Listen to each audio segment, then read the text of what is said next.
Hundreds packed First Ward Park on Saturday for a No Kings protest. It was part of a nationwide movement with demonstrators here in Charlotte speaking out against President Trump and his policies. As WBTV's Forrest Tucker reports, activists say these demonstrations are to stand up for democracy. We are fed up with the folks that are attacking civil liberties. I know my friends, neighbors, people from all over are here because they care. There's so many things going on right now. People like Jasmine, Renee, and Rachel Rader helped break the record for the largest single-day nonviolent protest in modern American history on Saturday.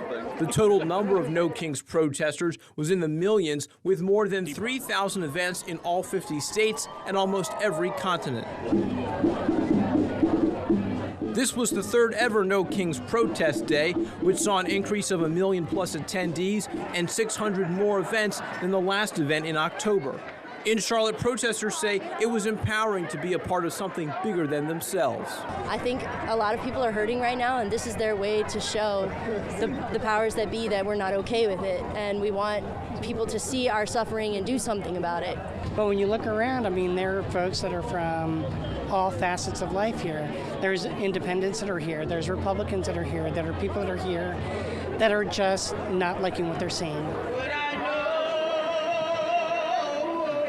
Protesters turned out to oppose what they say are challenges to free speech, unjust immigration reform, reckless foreign policy, among other issues under the Trump administration. Just a horrible misuse of funds, of public taxpayer dollars, while our people suffer. You know, while our people don't have basic needs met like health care. Make your voice heard, especially with all these pieces of legislation that are coming out. Don't be silent. Silence is death. Forrest Tucker, WBTV, on your side. Now, one of the largest protests was in St. Paul, Minnesota. You might remember ICE agents were in the state for weeks earlier this year. That was part of the president's crackdown on illegal immigration. 2 American citizens were killed. Those tragedies were still fresh on the minds of protesters and state leaders there.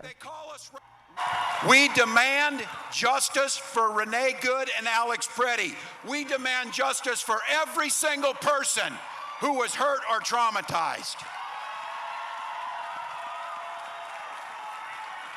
We will never forget what they did here.